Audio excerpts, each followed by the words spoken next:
existem pessoas que elas têm aí as suas teses, né? E as suas crenças referente aí ao autismo. Eu tenho um entendimento sobre o autismo. Eu acredito que ele pode ter um fundo espiritual. Acredito que a maioria dos casos, acredito de verdade que é espiritual. Mas também acredito que pode ser do reino humano, né? Pode ser ali do reino natural e não seja espiritual.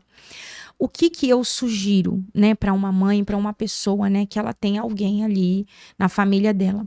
Ela vai precisar buscar essa resposta em oração ao Senhor, porque é algo muito pesado que eu vou falar, mas eu vou falar. É um pouco polêmico, eu não sei se o senhor vai querer cortar, mas eu vou falar. Pode falar. Uma mulher que ela teve muitas relações sexuais promíscuas, né? Fora da aliança, porque o sexo, ele só é abençoado dentro do casamento. Fora ali, você tá levantando um altar para demônio. Então, imagina uma pessoa que ela teve ali muitas relações sexuais. Quantos altares foram levantados para demônios ali? Então, aquele ventre ali teve muito sangue, né? Sangue branco, que é o sêmen do homem no mundo espiritual. E a mulher é o muco vaginal. Então imagina quantos DNAs uma pessoa está carregando ali. E aí vai ser gerado uma criança. É que assim, é muito pesado falar isso, mas eu creio que você está entendendo. Uma criança sendo gerada ali, uma mulher que ela teve muitas relações sexuais ilícitas. E por que tem nascido tantas crianças com determinados transtornos? Tem um motivo. Acredito sim que na maioria dos casos isso pode ser espiritual. Pastora, e quando é natural? Eu acredito num Deus que ele permite situações, de repente ali aquela criança, ela veio para um propósito, para unir mais uma família, para nascer ali uma mãe, de repente uma mulher que, eu não sei dizer, a nossa mente, a nossa capacidade, a nossa mente é muito limitada. Então, assim, a gente nunca vai conseguir pensar como Deus pensa. Isso é impossível. Nós somos de uma natureza caída. Mas eu acredito que, em alguns casos, Deus pode permitir ali, sim, por um propósito maior, e aquela criança nasceu com aquele déficit.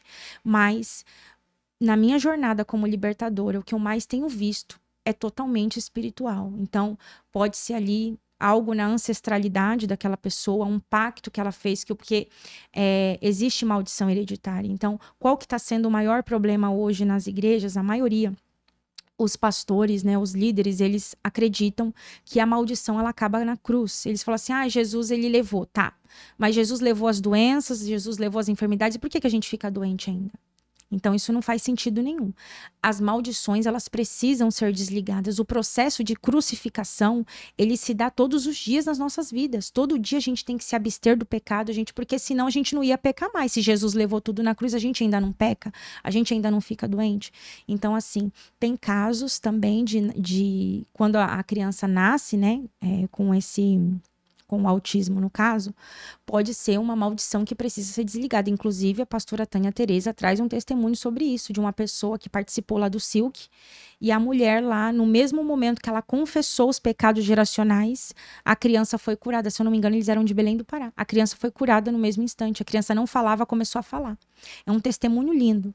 Então, eu acredito, sim, que a pessoa ela deve buscar respostas no Senhor, se é algo que ela precisa confessar, porque a Bíblia nos relata no livro de Êxodo, capítulo 20, versículo 5, que Deus ele visita a iniquidade dos pais nos filhos. Então, de repente, foi um altar que foi levantado, um pacto de sangue.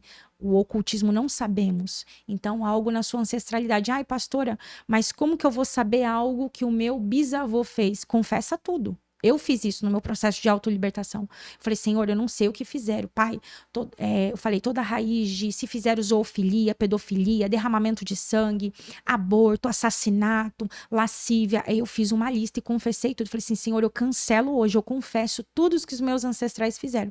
Porque pode ser isso. De repente, ali os pais precisam fazer essa confissão e quebrar aquela maldição geracional na vida daquela criança.